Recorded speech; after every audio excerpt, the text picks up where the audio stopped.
Welcome to On the Middle East, the podcast of the award-winning media service Al Monitor, where each week we talk with the decision makers and thought leaders who are making the news and shaping the trends in the Middle East. I'm Andrew Parasolidi, president of Al Monitor, and our guest today is Hana Salah, Al Monitor columnist reporting from Gaza, who will tell us about her experiences covering the war and how the people of Gaza are dealing with the aftermath of the conflict. Just to go over some numbers before we bring Hana in, Gaza has close to 2 million Palestinians living in a 365 square mile strip along the Mediterranean. Israel controls access to the north, Egypt controls the access to the south. Before the latest round of fighting, Gaza's economy was described by the UN as in, quote, near collapse. And according to the World Bank, 36% of Palestinian youths are unemployed. In Gaza, the number is 66%, including 91% for women. The Palestinian economy, already weak, contracted by 11.5% last year. Nearly a third of Palestinians, approximately 1.4 million, live in poverty. That percentage is higher in the Gaza Strip. Now, as a result of the conflict in which 12 Israelis were killed and over 350 wounded by Hamas rocket fire, 242 Palestinians were killed, 1,948 injured, the vast majority of them in Gaza, as well as 53 schools and 17 hospitals and health centers damaged, and 77,000 Gazans displaced. I should add that less than 4% of Gazans have been fully vaccinated against COVID-19, and the Biden administration has announced that Palestinians will be included in its plan to distribute 500 million U.S.-produced vaccines worldwide. We'll talk about all this with Hana Salah, who joins us now.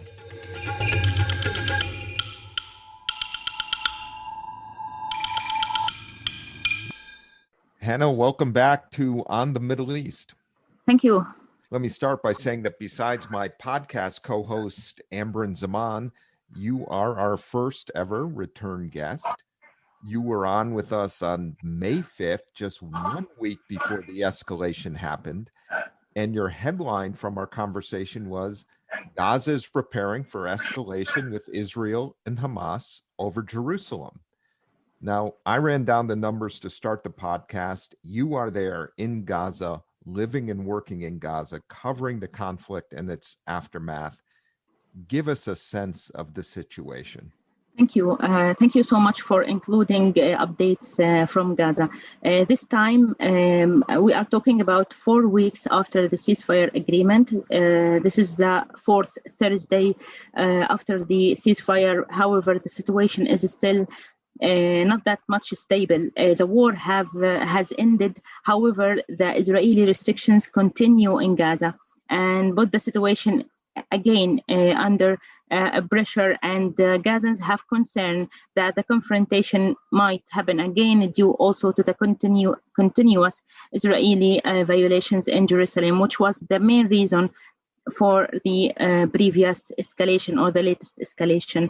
Currently, the only commercial crossing with Gaza and between Gaza and Israel, the Kerem Shalom, is opened partially. Israel is not allowing the entry of industrial, agricultural, and other material that are needed for many sectors in Gaza. Only it allowed the entry of fodder for animals, for livestock in Gaza, in addition to some aid for UNRWA and other agencies. This has affected the prices in Gaza. There is increase in the prices, especially in the construction material. Israel until now, starting from 11 of May, until the moment it did not allow the entry of construction material for the normal building firm to build the firms in Gaza, even that are not related to the reconstruction mechanism. Currently, there is a big need to start the reconstruction There is a big need for the economy to flow again freely. However, these restrictions prevent the normal life to come back again to Gaza. These are things that put pressure on Gazans. They have concern how the reconstruction and when the reconstruction mechanism will start. The Gaza-based ministries actually, the Ministry of Agriculture, Ministry of National Economy, Ministry of Public Works estimated that Gaza reconstruction mechanism need $500 million to start the reconstruction. $300 million only to rebuild in the new houses instead of these were destroyed in the latest war. $200 million are needed for the economic and commercial firms that were affected during the latest escalation. The shortage of construction material currently is covered by some entry of cement packages from Salah ad-Din Gate. This gate is not a commercial or official commercial point. It was like a small crossing that was opened a few years ago based on demand and pressure from Hamas in the previous escalations. It was opened to eliminate the effect of the closure of Kerem Shalom. The amount of construction material that are allowed to enter through Salah ad-Din Gate are not enough to continue the current building mechanism that started before the latest war. Even some other items like the iron is not allowed to enter Gaza through this Salah ad-Din Gate. So it is not a substitution. Salah ad-Din Gate is not a substitution for the only commercial crossing with Israel. And Israel is still putting a pressure on Gazans and on the local de facto government to achieve more progress in the indirect negotiation that is happening between Hamas, Palestinian factions, and Israel. Palestinians in Gaza expect that the role of Egypt and Qatar and the United Nations will increase this time in order to achieve progress. However, there is no clarity. There is no clarity where the reconstruction mechanism will start. There is need for approval on the mechanism. Who will be leading the reconstruction mechanism? Palestinian Authority in West Bank, or international agencies in Gaza, the UN agencies, or only Hamas? So it is not clear until now. However, expectations from politicians here in Gaza who are saying that it will be similar to the 2014 mechanism, where it was accepted to, Israel was accepting the number of materials that should be entered to Gaza. There is a coordination happened between the United Nations, local de facto government, Palestinian Authority on the names of people who can buy the construction material and can import the construction material. And this made the reconstruction of Gaza post 2014 very slow. Until the moment, there are about 2,000 housing units in Gaza that were not reconstructed after that war because of this slow mechanism. The Chamber of Commerce and other agencies here in Gaza are demanding facilitating the reconstruction mechanism. They don't want the 2014 reconstruction mechanism to happen again because it is very slow reconstruction mechanism and doesn't give them the guarantee that this will be a free reconstruction mechanism where they can buy all the needed material in a good time and to start the reconstruction in a good time. So many obstacles are facing the reconstruction mechanism currently, and there is no agreement achieved to start even easing the restrictions that were not existing before the war. Before the 11th of May, Israel was allowing the entry of agricultural products to Gaza, allowing the exports of agricultural products from Gaza, the fish, some furniture to West Bank, some clothes to West Bank, and allowing the entry of all materials, even the cement was removed from the GRM mechanism. It was easy to import the cement to Gaza. However, currently all of these imports and exports are restricted from Gaza. Hannah, you mentioned the challenges in terms of getting the materials in for reconstruction. You mentioned the issues of housing and the massive costs that's going to be for people to rebuild their homes. The official numbers I cited at the beginning were 77,000 Gazans displaced from the bombing. Tell us, how are those people living who've lost their homes? Where are they living? And tell us about the impact as you see it every day, not just as a reporter, but as someone who lives in Gaza, for folks who don't have homes who have been affected by this, as well as schools and health facilities that were affected by the bombing. Many people here in Gaza were supported by some NGOs. They give them rental subsidies, and they were able to rent new houses to go to their life again. However, when they rent a new house, it is not full of the furniture and their needs and the clothes. So a lot of fund was needed for them to restore their life after the war. It is not easy to substitute home after it was after all of this house and its equipment were totally destroyed in the last war. So many people are using the rent subsidies now to rent new houses. However, they still not feel comfortable about this solution.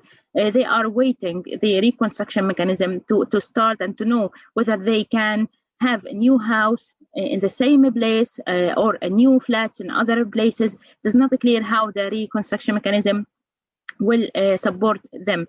Other families are still in the UNRWA school. There is no NGOs that supported them to have the rental subsidies, so they stay there, and they believe that staying in UNRWA school means that their demand is known more than those who went to other houses or to rent, and they don't have actually the financial ability to rent house on their own cost. They are waiting support, but they think that staying on UNRWA give them the legal right to demand more pressure on politicians to do the reconstruction mechanism and to agree with Israel to solve the problem. What about the impact on children in Gaza? In addition to those killed and injured, schools have also been hit. How are children coping? And we haven't even mentioned yet COVID-19, where the vaccination rates are well below where they should be, even before the latest escalation in violence. Actually, children in Gaza are the most affected people in the population in Gaza. Many children are still dreaming of the fight, and even when they hear some sounds that remind them of the rockets, they feel that fear again, that they are still in the war. Unfortunately, the activities for children are very limited in Gaza. Families in Gaza don't have that much ability to do the summer activities for their children, so they were depending on some projects to support their children to have some extra time, but COVID-19 situation affected this because many summer camps did not start as usual this year. And I think that closing the schools was another problem. Due to COVID-19, the Ministry of Education decided to close the schools. So children missed 2 terms or more than 2 terms from their educational levels this year and last year. So most of families here are affected by the electricity shortage, and they were not able to learn from distance and to use the electronic learning to substitute not going to the schools and the school closure by the ministry. So I think that the children are are the most people who need psychological support in the future. And I think that this is a plan for children charities here in Gaza, or even from abroad, to support some charities here in Gaza. I think that closing the schools and not having summer camps have its implication on the children, because they will be more affected in the coming months, and I hope that this will not last for long. For COVID situation, the numbers of COVID cases, the positive cases, post the war, as I have monitored, post the war, the COVID-19 cases are decreasing compared to the previous the war, due to the Israeli closure to the individually crossings, because the people are affected by the war, and their activities are very limited.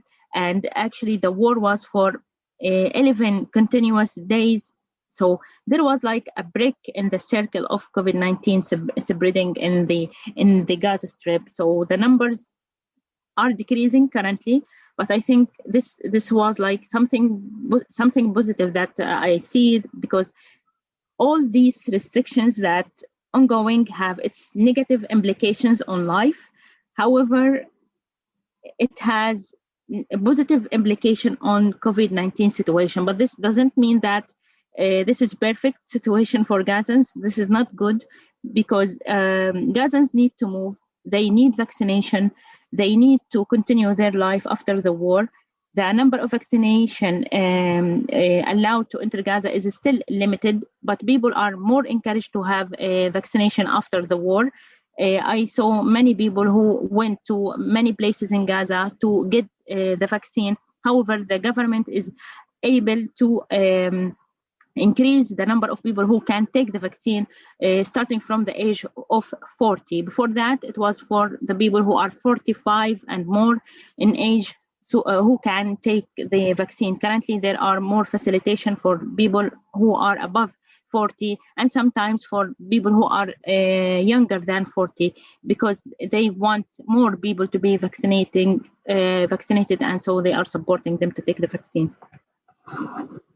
And we have a piece on our site today by your colleague May Abu Hassanin, and we also have a video on the site too by Joe Snell, that Gazans are back at the beach, but this is in the context of a pollution disaster, as May describes it, because of the sewage in the water. Give us a sense of what's happening there.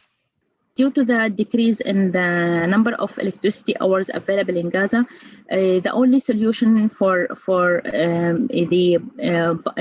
pumping the sewage is only the sea. It's only the solution available for to substitute this deficit actually in the electricity. At the beginning of the ceasefire, only 4 hours were available, 4 electricity hours were available due to the shortage of fuel. Israel did not allow the entry of fuel, and this has affected the health sector and even the sewage treatment plants in Gaza. So only 4 hours were not enough to treat the sewage or to find another solution. So the easiest way to get rid of the sewage is to send it to the sea. So last year there were some spots defined by the ministry, the water authority here in Gaza, that mentioned these are the safe spots that people can go to swim in. These smallest spots were very limited compared to the big distance that Gazans can use in the sea. This means that the pollution in the sea is huge and need treatment, but actually there is no possibility and capabilities to the government or even the NGOs that are working in Gaza to solve this problem. People keep going to the sea. However, this year we did not hear yet about some people who were affected and went to the hospital due to the pollution. But last year we have heard about tens and hundreds of people who went to the hospital during the 3 months of summer because of the pollution of the sea. They know that it is polluted, but they are trying to to find another way to have some fun time, and they forget about the pollution, or they try to skip that there is a pollution in some areas, and try to identify some areas by themselves, considering that these are safe areas. But unfortunately, the clean spots for swimming are very limited, and this will affect the health of children, especially in Gaza and other people in the coming days. Hana, is Hamas a winner in this conflict? And what is the perception in Gaza of the politics between Hamas and the Palestinian Authority now 3 weeks or so after the ceasefire? Actually, after the end of this latest escalation, Hamas and Islamic Jihad were celebrating the victory. They considered that this is a victory because Israel started with the ceasefire, and they think that Israel said that it will start this ceasefire because the resistance was stronger than the previous situation, and it could target Tel Aviv and other cities with more distance rockets, and they were affecting the military capabilities of Israel. They were talking about achieving economic facilitations to Gaza, and they were speaking with a big confidence about having a good power in pressuring. They think that they have the power on pressuring on Israel through the indirect negotiation to achieve more development to Gaza and to achieve more financial support for Gazans. However, what is ongoing that we did not hear about any improvement in the reconstruction agreement, and even the reconstruction, which is supposed to be the easiest thing to start, it is not easy to start now because the reconstruction need a unity government between Hamas and Palestinian Authority, because Palestinian Authority is the well-known person or the well-known government for the international community, and all the aid, all the fund that will be supported to Palestinians should come through the Palestinian Authority.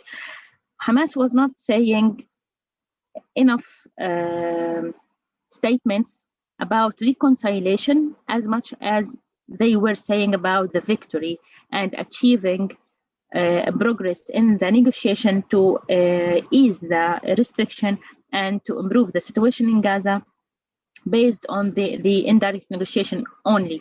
They were not saying anything about how the reconciliation between Fatah and Hamas will improve the situation in Gaza, which means that there is a political, internal political problem that will face the Palestinian House and the reconstruction process. I think that the political situation is more complicated. The military situation is improving. Israel is not accepting any of the conditions that Hamas demanding, but Hamas inside Gaza is celebrating that it has more than 3 Israeli soldiers, and Israel should pay good conditions for Gazans to accept the swapping deal. Israel is still pressuring using the economic tools to achieve more conditions even for itself. So it's a competition between Hamas and Israel to do a swapping deal for prisoners, 4 prisoners or 5 prisoners with Hamas, with compared to other more than 1,000 prisoners of Palestinian prisoners in the Israeli jails. I think that this will be the first achievement that Hamas will do in the coming months. But the reconstruction mechanism is not something easy. It's about fund and aid that will enter Gaza, and Israel was imposing the siege since 2007 to prevent the easy entry for fund and for aid, and considering that opening the borders will give Hamas the opportunity to improve its military capabilities and the dual-use material were banned because they don't want Hamas to improve its capabilities. So I think that this is a challenge, and this is not clear that Hamas and Israel were agreeing on. But what is ongoing on the ground is that Hamas and Israel are continue progressing for negotiating for a swapping deal. However, the reconstruction and other economic aspects of the negotiation between Israel and Hamas are not clear and are not improving. Let me ask you a more kind of personal question. You not only been covering the conflict as a reporter, but you live in Gaza. You have a family there. Tell us about how you have managed your own personal concerns, your family concerns, while doing, I may say, such a fantastic job reporting on the war. Yes, actually, it is not easy to say that the war has ended. We still feel that this war was very difficult compared to the previous wars. It was the first time that all my family members were sleeping near the door just in case they will be called or they will call our building to evacuate immediately. So it was not easy 11 days. We are living in the western part of Gaza City, where we are considering this calm place that don't have that much clear military activities. However, this place was the most targeted actually place or a zone during the past the latest escalation. It was 9 days of the escalation that was like earthquakes were happening with Israeli strikes targeting the infrastructures, the ministries, Ministry of Interior offices, Ministry of Finance, and even the streets near the sea and other areas here in Gaza were near my house were targeted. So it was not easy for all of us to normalize the situation after the end of the fight. I think that we all are facing this problem. It's not easy. We are trying to go for example, we went actually to the sea. We understand that it is polluted, but we are trying to manage the possible chances to have fresh air. We have trying to have more social gatherings. And I know that COVID-19 is a problem. We are trying to get vaccination. For me, I was lucky to receive the vaccination because I am under the allowed age to get the vaccine. My sisters are trying to get the vaccine, but it is not allowed for them because it is limited. So I think that the situation in Gaza is hard, and there are no good solutions for you to think about or substitutions to think about. The only thing that most of the time we are talking about is traveling, is leaving Gaza. But we know that leaving Gaza is also not easy because it is not leaving a country that you are living in only. You are leaving everything. You are leaving your home, and this is not something easy. The Biden administration is leading an international effort to rally assistance to Gaza. Pledges so far, including from the Gulf, seem to total over $1 billion. Are people there overall hopeful? And what are the feelings about the United States, Egypt, some of the Gulf states after the conflict? I think that the people in Gaza are still affected by Abraham Accord, and they think that some Gulf countries will not be able or will not have the willingness to support Gaza clearly, and they feel hopeless about what happened, especially that the violations in the West Bank and Jerusalem are still continuing. However, I saw many people who were happy and appreciating the Egyptian support, the Qatari support, and they think that this escalation supported them to speak more to international community and to the world about Gaza. and about the struggle of Gaza. For people in Gaza, they are appreciating the Qatari and the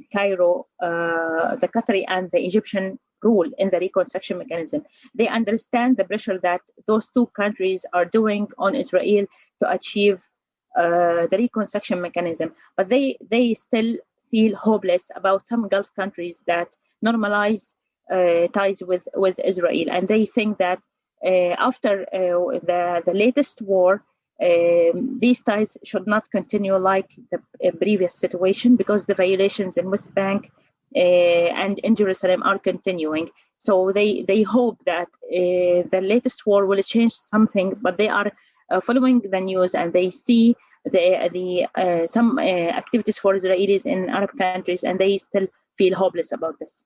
Hana, thank you for taking the time to join us again today on the Middle East, and thank you for your outstanding reporting for Al Monitor from Gaza. Thank you. Thank you so much. We will return after this short break.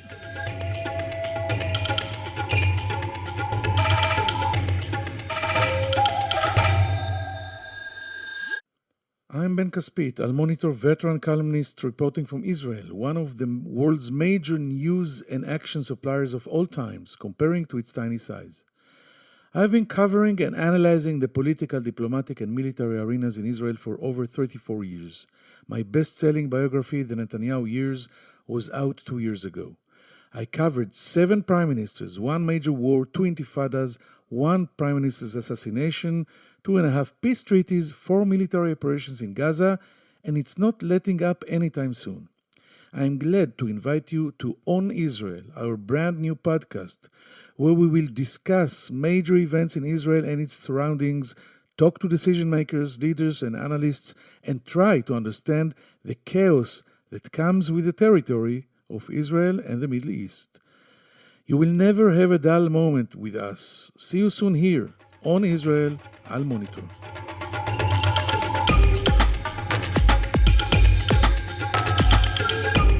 Thanks again to our guest, Hana Salah, for joining us today from Gaza, and to our production team of Phil Calabro of Al Monitor and Beowulf Rochlin of Two Square Media Productions. And of course, to all of you for listening. We will return next week, and in the meantime, please sign up for this and our other Al Monitor podcast on Israel at your favorite podcast platform.